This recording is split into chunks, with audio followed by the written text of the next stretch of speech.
बिस्मिल्लाहिर्रहमानिर्रहीम, अस्सलाम वालेकुम नाज़रीन। आपका मेज़बान शुजात हमैया शुजा आपके साथ लाइव प्लस चैनल से अपने प्रोग्राम बी माई गेस्ट के साथ आपकी खिदमत में हाजिर है। नाज़रीन, अदाकारी में बहुत से लोग शौक में आते हैं। बहुत से लोग ऐसे हैं जो अदाकारी को अपना प्रोफेशन लेके चलते हैं। ये इतनी बड़ी इंडस्ट्री है कि इसमें बहुत से लोग जब आते हैं तो अपनी मंजिल तक पहुंच जाते हैं, लेकिन अक्सर लोग ऐसे हैं जो हिम्मत हार जाया करते हैं, लेकिन जो लगे रहते हैं वो एक अच्छा नाम और मर्तबा ज़रूर हासिल करते हैं।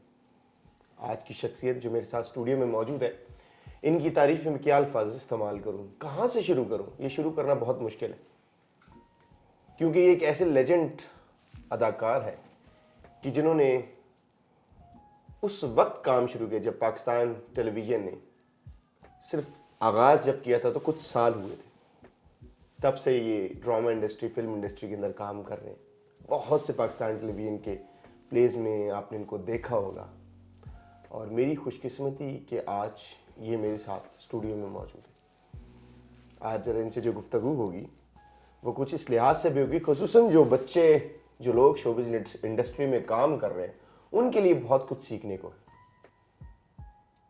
अगर मैं इनकी बात करूं, ड्रामा इन्होंने किए हुए हैं, फिल्म्स इन्होंने की हुई हैं, क्या क्या है जो इन्होंने नहीं किया, ये आज इनसे बात करके पता चलेगा। मेरे साथ स्टूडियो में मौजूद है बहुत senior artist, Pakistan television industry का बहुत बड़ा नाम, साबिर खान साहब।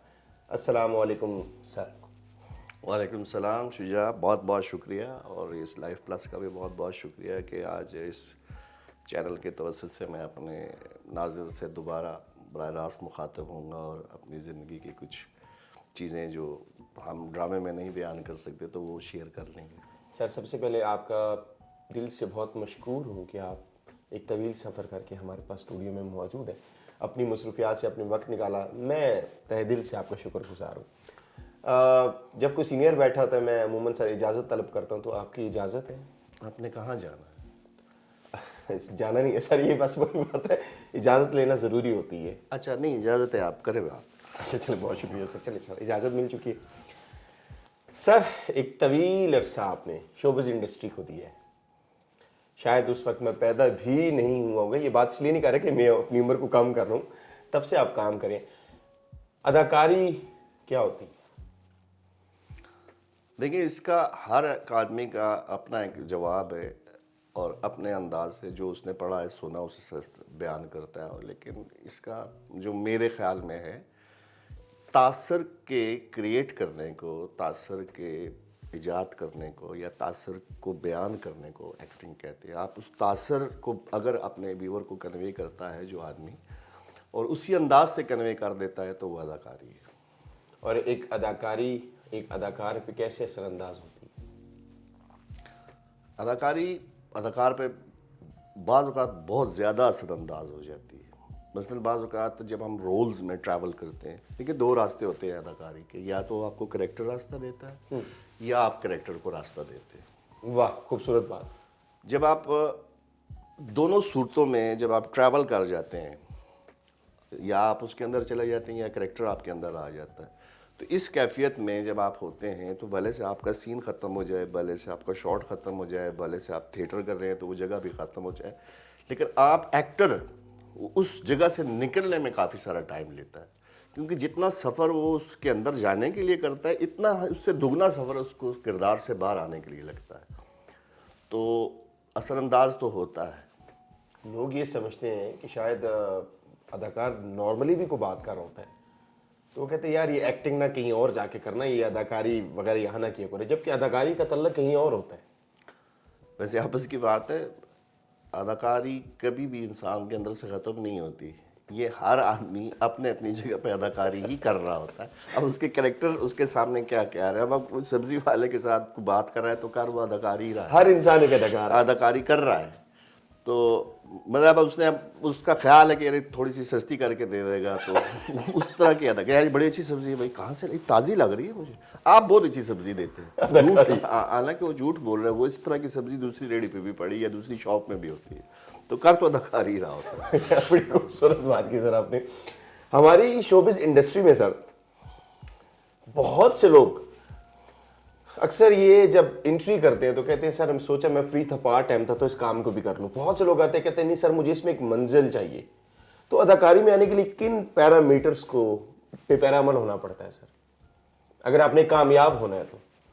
देखें, कामयाबी या नाकामी ये आपके इख्तियार में नहीं होती, ये कहीं और है। बाज़ हमारी इंडस्ट्री में आज भी इतने बड़े नाम हैं, इतने बड़े नाम हैं कि अगर उनका कोई काम नज़रों से गुजरता है तो इंसान पागल हो जाता है उनके देखे कि अरे इतने काम करने वाले लोग हैं। लेकिन इत्तेफाक या शुमाई किस्मत आप कह लें कि वो वहाँ नहीं होते जहाँ होना चाहिए। इसकी वजह क्या है सर? इसकी वजह मैंने वही कहा कि ये इख्तियार ना इंसान के पास है, ये इख्तियार कहीं और है।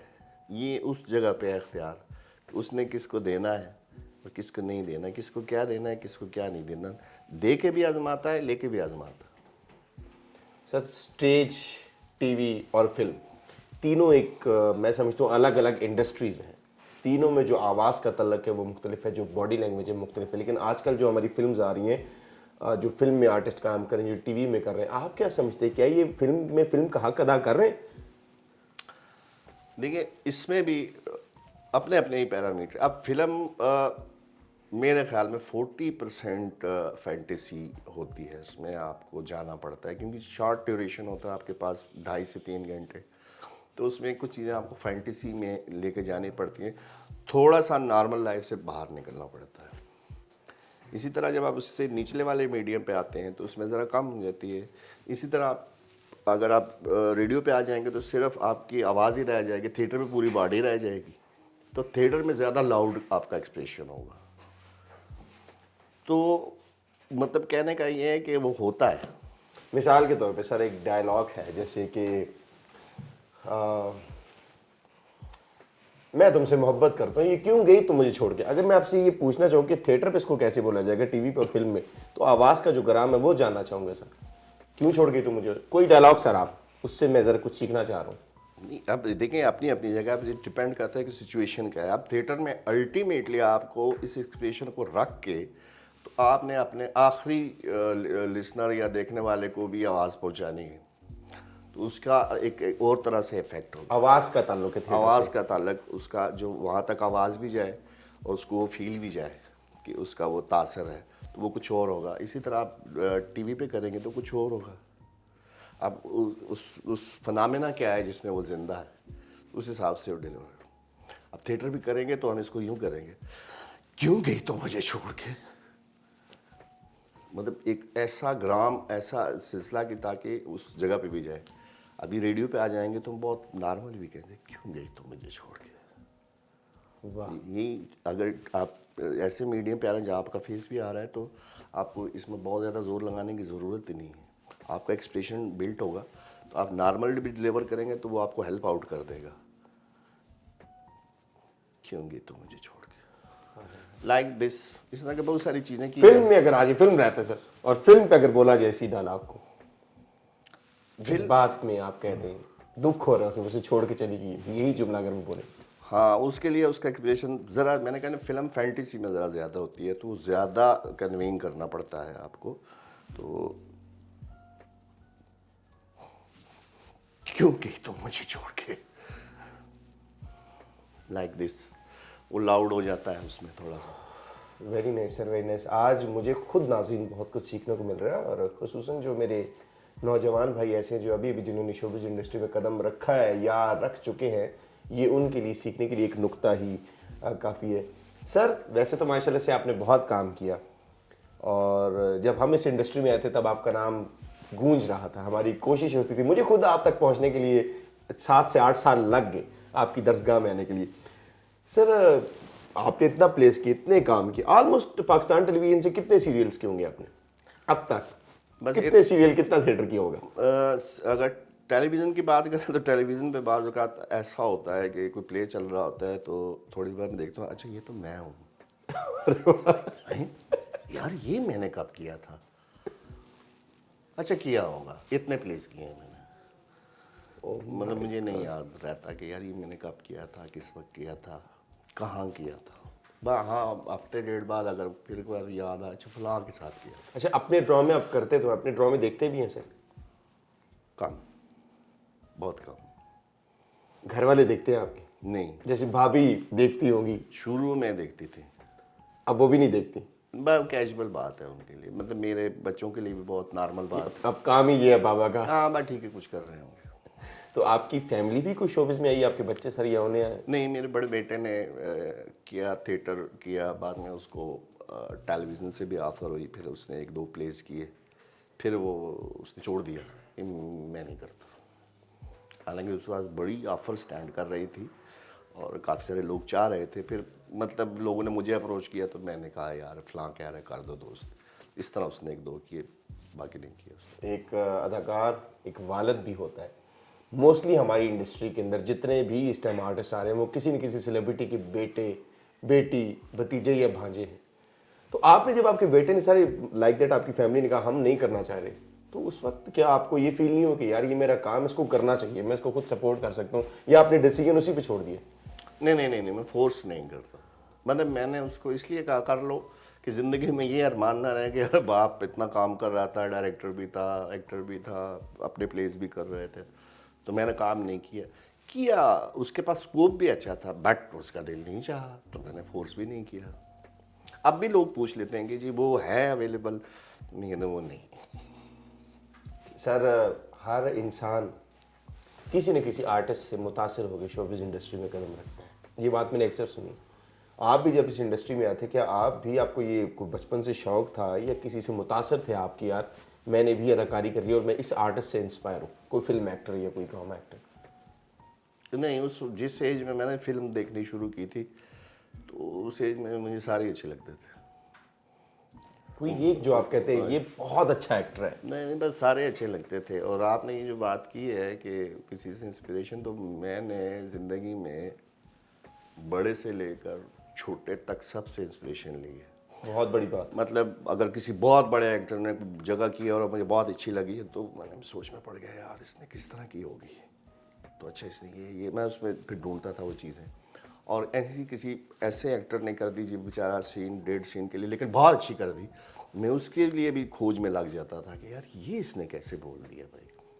मतलब इस लिहाज से आप कहें तो ये हर एक से मैंने कुछ ना कुछ सीखा ज़रूर है, क्योंकि स्पेसिफिक नहीं है कि आपने हर आर्टिस्ट को मैंने हर खुद आर्टिस्ट से बड़ा ही समझा। हाँ, मतलब जो चाहे एक लाइन का आर्टिस्ट है, जो चाहे पूरी लीड एक्टर है, मैंने सबसे सीखा है। मुझे जो जिसकी चीज़ अच्छी लगी है मैंने वो अडॉप्ट किया, अपने अंदर डाली। अदाकारी करना आसान काम है? अगर आप अदाकारी को उस रेफरेंस में कहते हैं तो अदाकारी, जिसको अदाकारी कहते हैं वो सबसे मुश्किल काम है। वैसे जो हो रही है वो सबसे आसान है। जो हो रही है अभी वो सबसे आसान है, लेकिन दर हकीकत आसान है ही नहीं। क्योंकि एक्टिंग के लिए मैंने वही कहा कि पहले ही वाली लाइन है कि या आप उसके अंदर जाते हैं या आपके अंदर आता है। दोनों सूरतों में आपकी जो पर्सनैलिटी है वो टूट फूट का शिकार हो जाती है। ऐसे ही अगर उसकी आवाज़ होती तो बाकायदा से एक आवाज़ आती, जैसे कोई गिलास टूटा है, जैसे कोई कांच टूटा है, ऐसी छन से एक आवाज़ आती कि टूट फूट गया बंदा। इतना दर्द होता है उसको किसी रोल को ट्रैवल करते हुए। आज के जो बच्चे सर अदाकारी के अंदर आ रहे हैं, मैंने पहले भी सवाल किया था कि वो समझते शायद ये को पार्ट टाइम काम है, यार मैं फ्री था सोचा अदाकारी भी कर लेता हूँ, लेकिन वो सीखते नहीं है। क्या इस काम को भी, एक तो होता है आपके अंदर गॉड गिफ्टेड होती है सर चीज़, लेकिन कुछ एक उस्ताद आपको पॉलिश करता है, तो इसको थोड़ा बहुत सीखना भी ज़रूरी है? देखिए, आपके सवाल के दो हिस्से हैं ना, कि कुछ लोग इस वजह से कहते हैं पार्ट टाइम है, तो बट ठीक है, वो पार्ट टाइम के लिए आते हैं, पार्ट टाइम के लिए चले भी जाते हैं। ये कैसी छलनी है, जो जेन्युइन टैलेंट होगा वो छलनी में से ना वो रह जाएगा, जो बाकी होगा वो निकल जाएंगे, तो उसके लिए कोई ऐसा नहीं है। बाकी इसमें सीखना सिखाना मुझसे पहले भी लोग, और यूनिवर्सल ट्रुथ है, वहाँ आप किसी के अंदर एक्टिंग डाल नहीं सकते अगर नहीं है तो उसके अंदर होनी चाहिए, बाकी आगे देखी जाएगी। अब कुछ पर्सनल सवाल सर आपसे कर सकते? वैसे तो आप, मैंने काफ़ी डायरेक्टर्स प्रोड्यूसर्स से सुना है, आपकी पिक्चर्स देखे, आपके पुराने प्लेज मैंने निकाल के देखे सर, क्योंकि आप हमारा इस्लामाबाद का नहीं पूरे पाकिस्तान का एक बहुत बड़ा नाम है। आप जब अदाकारी करते थे, बहुत सी अदाकाराएँ आपकी आंखों से बहुत मुतासर हो जाती थी। अच्छा, इसमें भी तो मेरा कोई कमाल नहीं है, तो अल्लाह ने बनाई है। था, ऐसा था, लेकिन उसको आप किसी उस एंगल से नहीं कर सकते, क्योंकि मेरा ये मानना है कि यार जो जैसा भी है, जिस जगह पे वो खड़ा है मेरे लिए काबिल एहतराम है, तो मैं रिस्पेक्ट वाली नज़र से ज़रूर उनको देखता था। सेकेंडली बात वो कि जितना मैं संजीदा आपको नज़र आ रहा हूँ मैं इतना हूँ नहीं, शरारती मैं हूँ और आज तक हूँ। मेरे लिए थोड़ी बहुत आसानी होगी रिलैक्स। सर कितनी लड़कियों को मोहब्बत हुई होगी आपसे? सच जो कहेंगे सच मैंने कहेंगे। सच, बिल्कुल सच अगर सुना तो मैंने मतलब एक टाइम के बाद वो वाली गिनती भी मुझे याद नहीं है, ये सच है। अब उसमें कई दफ़ा ऐसा कि ऐसा सवाल पता नहीं मुझे कहना चाहिए कि नहीं, मुझे कोई कहते सर आप मुझे अच्छे लगते हैं, मैं कि बीबी आपको मैं अच्छा लगता हूँ, मुझे कोई एतराज़ नहीं, लेकिन आप अगर ये इंसिस्ट करेंगे कि यार मुझे भी आप अच्छी लगे तो इस पर प्लीज़ पाबंदी ना करना, मतलब ये कोई ज़रूरी नहीं है। तो आपको अच्छा लगता हूँ तो ठीक है, कोई मसला नहीं है। आपने वैसे एक लव मैरिज की अरेंज मैरिज? लव मैरिज की है भैया। अरे वाह, तो भाभी को आपके ये टेलीविजन में काम करना पसंद था? नहीं, मैंने एक्टिंग वाली लाइफ शादी के बाद की है। बहुत छोटी उम्र में शादी हुई थी सर? 22 साल में। अब मैं आपकी पूरी उम्र नहीं बताना नहीं चाहूँगा, तो पूरी बता भी दोगे तो क्या फर्क पड़ता है। लेकिन सर माशाल्लाह से दिखने में अब भी आप 40 to 45। नहीं मतलब मुझे इसमें बताने में कोई आर्ट नहीं कि मेरे 6 बच्चे हैं जिनमें से 5 शादीशुदा है, 3 बेटियां शादीशुदा है, 2 बेटे शादीशुदा है, उनके आगे 2-2 3-3 बच्चे हैं। तो आप आके खुद कैलकुलेट कर रहे हो। सर शोबिस के लोग, शोबिस के आर्टिस्ट अपनी बहुत केयर करते हैं, अपने आप को रखते हैं, और मैंने बड़े कम आर्टिस्ट देखे हैं जो इस एज में भी आके और माशाल्लाह से इतने यंग नजर आते हैं। खुद आपको नजर बद से महफूज रखे। आप काफ़ी दफ़ा अवार्ड के लिए नॉमिनेट हुए थे पाकिस्तान टेलीविजन से सर। देखिए 1989 फिर 90 मेरी डेट ऑफ बर्थ है 1989। उस वक्त मैं मेरा एक सीरियल था बुर्दुरामद, तो पहली नॉमिनेशन मेरी उस प्ले में हुई थी एज ए बेस्ट एक्टर। उसके बाद चूँकि हर साल में मेरे 1-2 सीरियल आने होते थे, तो एक आधा साल छोड़ के मेरी नॉमिनेशन, तो मुबारक हो आपको भी, और बताने में मुझे बड़ा अच्छा लगे कि आज तक उन्होंने एक अवार्ड नहीं दिया। सर नॉमिनेट होना भी कोई मामूली बात तो नहीं है। मतलब आखिरी नॉमिनेशन थी और मैं बड़ा कैजुअल से फिर रहा था, लोग सर आप बेस्ट एक्टर की नॉमिनेट, मैं मुझे पता है ये क्या करेंगे, कोई मसला नहीं है, लिहाजा फ्रेश मतलब वो जगह आई तो मैं चाय पीने चला गया था कैंटीन पे, मुझे पता था क्या होगा। आपने बड़े लेजेंड आर्टिस्टों के साथ काम किया सर। फिल्म इंडस्ट्री के कैसा था, ब्लैक एंड वाइट दौर का, तो बड़े बड़े आर्टिस्ट आपके साथ। कोई एक आर्टिस्ट जो आपसे बहुत ज़्यादा मोहब्बत करता हो कि साबर तो मुझे बहुत अच्छे लगते हो? मुझसे सबने बहुत मोहब्बत की। सबसे ज़्यादा टाइम मेरा कबीर खान साहब के साथ गुजरा, अल्लाह दर्जा बुलंद फरमाए। अप्रॉक्सीमेटली 5 साल। 5 साल? हम एक थिएटर के लिए पूरे पाकिस्तान में घूमते गाते थे, बहुत सारी मतलब मैं कभी कभी बड़ा शुगर लगता था। पश्तो बेसिकली वो पश्तो स्पीकिंग मैं भी बोलता था, तो रात 2 बजे कॉल आती थी, भाई कहाँ हो? मैं सर कमरे में, आ जाओ थोड़ी सी अय्याशी कर लेते हैं। ऐसे ही बोलते थे। तो मैं डरते डरते उनके कमरे में चला जाता था। तो फिर मैं चला जाता था, अपना ब्रीफ केस खोलते थे, एक सेब निकालते थे, तो उसको काटते थे, तो उसको एक प्लेट में सजाते थे, ये अय्याशी। और फिर फ़ोन रिसेप्शन पे करके कौन सी आइसक्रीम खाओगे, तो वो 2 आइसक्रीमें मंगाते थे। फिर हम घंटा डेढ़ वो ही खाते पीते थे, फिर वो बातें करते थे। सोते हैं? मैं कहा सोते हैं।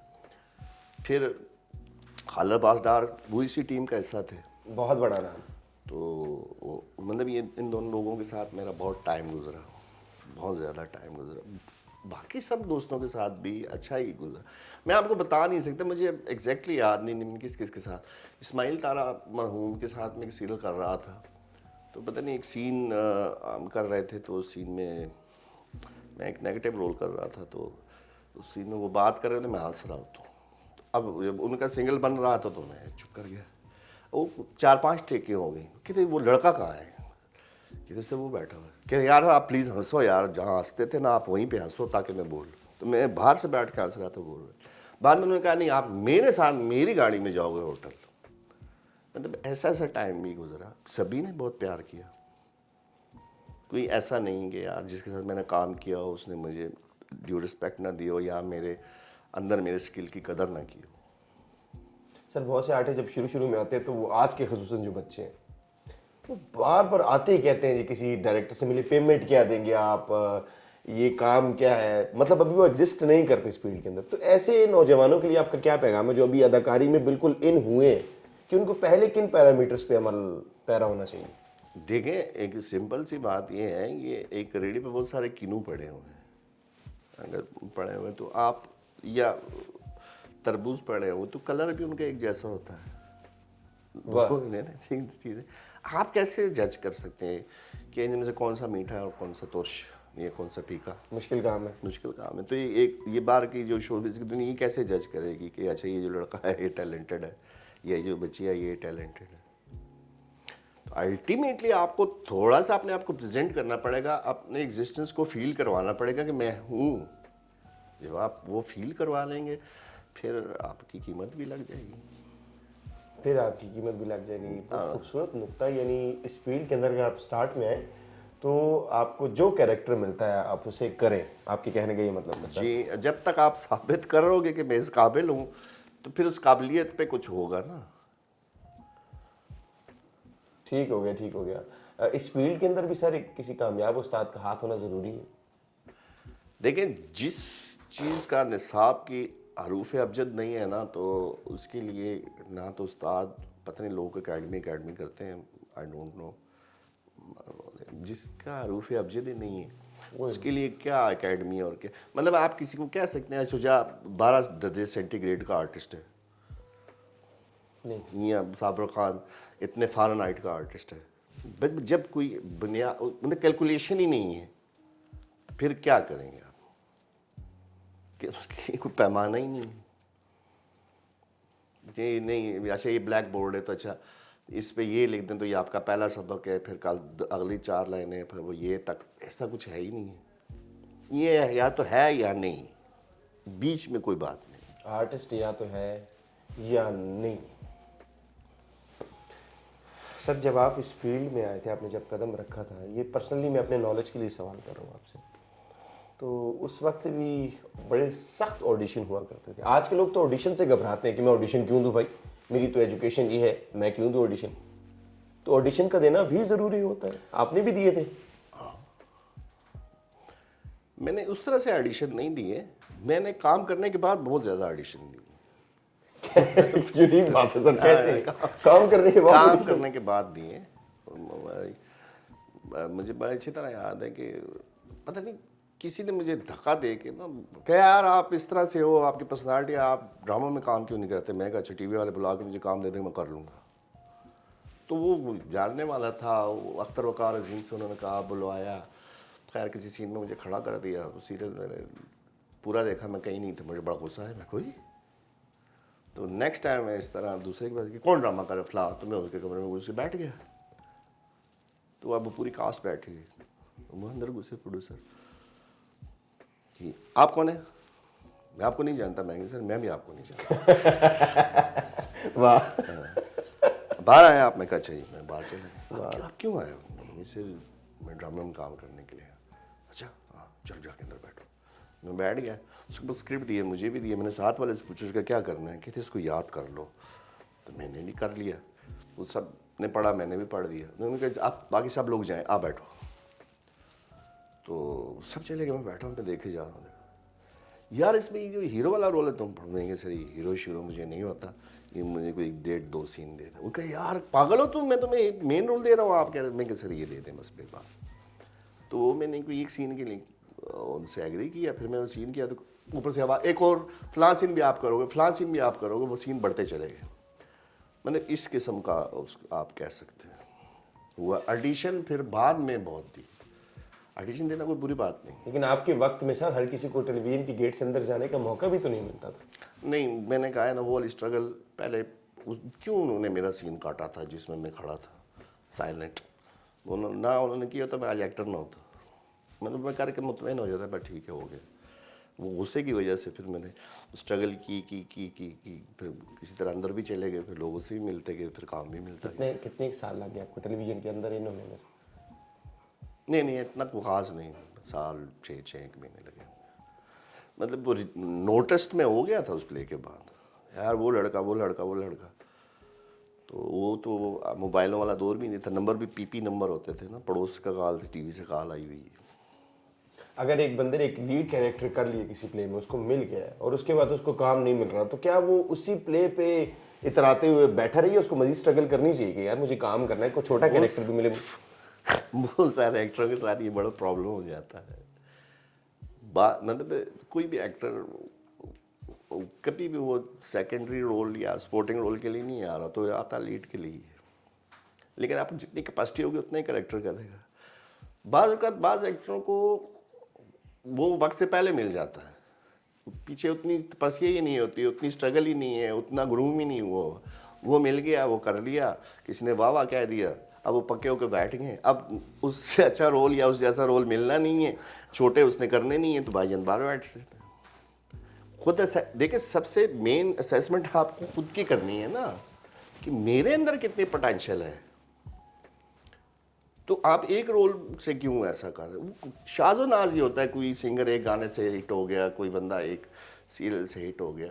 बाज़ औक़ात कोई एक्टर किसी एक रोल के लिए होता है, उसने वो रोल कर लिया, बस वो रोल कर, अब वो सारी ज़िंदगी उसी रोल के साथ चल रहा होता है। तो जब तक पब्लिक मान रही है वो चल रहा होता है, जब तक पब्लिक नहीं मानती, मतलब ये लोग कह रहे हैं जी बड़ी वेरिएशन है उसके अंदर, वह स्टाइल है, ये वो। बाज़ एक तरह के एक्टर होते हैं और उसी तरह के होते हैं। आखिरी सवाल से, अब चूंकि वक्त बहुत करील से है, मैं तो चाहता हूँ मैं पूरा दिन बैठा रहूँ और आपसे सीखता रहूँ। ये वर्सटाइल बहुत से आर्टिस्ट आजकल अपने नाम के साथ लगाते हैं, मैं भी अक्सर खुद को कहता हूँ मैं एक वर्सटाइल आर्टिस्ट। असल वर्सटैलिटी होती क्या है अदाकारी में? पता नहीं, मैं इसको डिफाइन नहीं कर पाऊँगा। मेरा मानना ये है, देखिए मैंने बहुत इंटेलेक्चुअल राइटर्स को परफॉर्म किया है। मैंने गुलजार साहब की लिखी हुई कहानी का भी लीड एक्टर मैं था, अयूब खावर साहब उसके डायरेक्टर थे। अब यंग जनरेशन में हमारे वहाँ अज़हर बेसिकली वो भी एक मल्टी डायमेंशन जुमला लिखने, उनके साथ भी मैंने काम किया हुआ है। इस तरह एक सती राइटर है, उनके साथ भी मैंने काम किया हुआ है। वर्सटैलिटी नहीं होती। वर्सटैलिटी क्या है कि आपका लिखा हुआ जुमला आपसे खुद डिमांड कर रहा है कि मेरे अंदर इतनी ताकत है, इतना मेरा कैनवस है, इतनी मेरी जगह है, मुझे यहाँ बोलोगे तो ठीक है। वो वहाँ अगर, तो ये डिपेंड कर रहा है कि आपके हलक में जो डाला जा रहा है उसके अंदर कितनी जगह है। आप खुद से उसको नहीं कह सकते इसको मैं यूँ कर रही यूँ कर, आप इससे रेफरेंस होते हैं कि अच्छा ये फलां है, ये वो है, ये पुलिस वाला है, ये पॉलिटिशियन है, ये हीरो है, कॉलेज बॉय है, प्रोफेसर है, डॉक्टर है। ये आप एक स्पेसिफिकेशन दे सकते हैं आप उसको, लेकिन आप ये नहीं है उसके अंदर। वो जब तक उसके अंदर उस स्क्रिप्ट उसको जगह नहीं देगा, तो वो, अब स्क्रिप्ट अच्छे लिखे हुए हैं तो वो वर्सटाइल हो जाएगा, वो उसके साथ उसमें ज़िंदा हो जाएगा, वो एक अलग पर्सनालिटी बन जाएगा। अगर स्क्रिप्ट नॉर्मल है तो वो एक स्टेथोस्कोप लटका लेगा, एक सफ़ेद कोट पहन लेगा तो वो डॉक्टर है। अब वो डॉक्टर होकर भी कह रहा होता है अच्छा यार हाँ बेगम तुम्हारी चूड़ियाँ भी लेनी थी, मतलब वही बातें कर रहा होता है। लिखा हुआ डॉक्टर नहीं है ना, सिर्फ लिखा हुआ ये डॉक्टर है। सर, रावलपिंडी इस्लामाबाद के अंदर जब आपने काम शुरू किया, आपने बहुत से सीनियर आर्टिस्टों के साथ भी काम किया है। कोई ऐसे आर्टिस्ट जिनको आप समझते हैं कि इनके साथ मुझे काम करके बहुत मज़ा आया है, कि मैंने जब कोई लाइन बोली तो आगे से भी लाइन वैसी आई है जैसे मैं चाहता था, उनमें किसी का नाम अगर आप सुने? अच्छा, एक बड़ी मज़ेदार बात है रावलपिंडी इस्लामाबाद के हवाले से। रावलपिंडी इस्लामाबाद में जो सबसे सीनियर एक्टर है ना, बहुत अच्छे एक्टर, तो मेरे साथ सीन हो रहे होते तो कहते हैं यार अच्छा साबर खान के साथ सीन, चलो ठीक है देख लेंगे इसको। और जो जिसने आज एक्टिंग शुरू की है ना तो वो भी यही सोचो साबर खान और तक लगे, मतलब वो ने डायरेक्ट मैच डाला हुआ। तो मैंने उसमें यही देखा है कि यार वो सीनियर है, उसने भी जूनियर है उसने, बाकी मैं बहरहाल मज़ा लेता हूँ सबका। मैं मतलब मेरा कंफर्ट जोन सबके साथ है। मैं अगर फर्दन नाम लूँ तो वो अजीब सा लगेगा ना, बाद में वो गिले शुरू हो जाएंगे मेरा नहीं बताया, मेरी बात नहीं की। तो मैंने सभी के साथ, हर एक अपना एक स्टाइल है। जो सबसे ज़्यादा इंजॉयबल मेरे लिए करेक्टर या एक्टर होता है वो बातन फारूकी है। बातन फारूकी बहुत बड़ा नाम, मतलब वो उसके साथ मैं इंजॉय कर रहा होता हूँ कि यार वो भी मेरे साथ शुगर लगा लेते हैं, मैं भी लगा देता हूँ, तो हम उसका पूरा मज़ा भी ले लेते हैं। अंजुम बीबी साहब का अपना स्टाइल है, नईम खान साहब का अपना स्टाइल है, और अगर कुछ नाम हैं तो बता दें, उनके अपने अपने स्टाइल है सर, ठीक है। लेकिन आपके साथ और बातन फारूकी साहब के साथ काम करने में ये है सर कि आप लोगों की एक अच्छी मैं यूँ समझूँ कि ये आदत समझ लें कि जब आप डायलॉग बोल रहे थे और अगर सामने वाला ठीक परफॉर्म नहीं कर रहा तो आप लोगों से कहेंगे 1 मिनट कट, यार बेटा इसको थोड़ा सा ऐसे करो ना, ये काम होता है। बताता कोई नहीं है सर। इकबाल हुसैन अब डायरेक्शन कर रहे हैं हमारे, मतलब हमने एक फिल्म की थी सामन के अंदर, मैं इकबाल इस तरह के लोग थे हम उसमें, निर्मा। तो अब हम डायलॉग बोल रहे हैं, वो दूसरा एक्टर सामने खड़ा हो गया ऐसे ऐसे करके नाच रहा होता था कि इसको भूल जाइए वो, लेकिन हम इतने पक्के होते थे कि हम नहीं भूलते थे। और इसी तरह और जो दोस्त हैं तो वो भी हम, मतलब हम सिर्फ आजकल जो मुझे फुकदान नज़र आ रहा है कि पहले जब हम काम करते थे तो हम बड़े मज़े में, हम सबसे ज़्यादा खुशी ये होती थी कि आज सेट पे जाएंगे, फ़लाँ से भी मुलाकात होगी, फ़लाँ से भी होगी, गप भी होगी।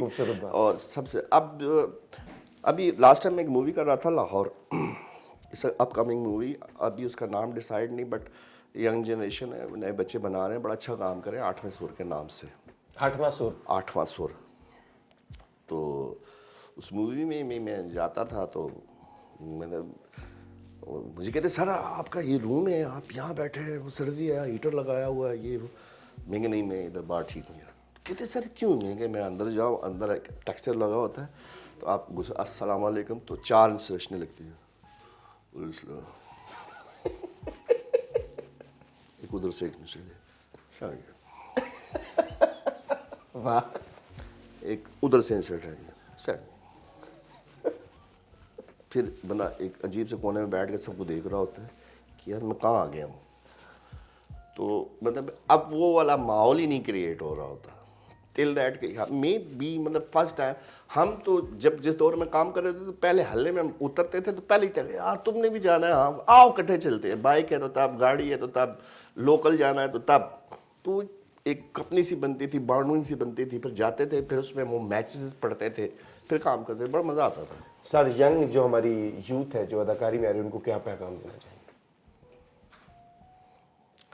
तो मैं ये तो सिर्फ ये कहूँगा कि यार ये टोटली डिपेंड नहीं है, अटैम्प्ट करो ज़िंदगी में, इंसान को किसी जब उसको एक अपॉर्चुनिटी मिले उसको अवेल करना चाहिए।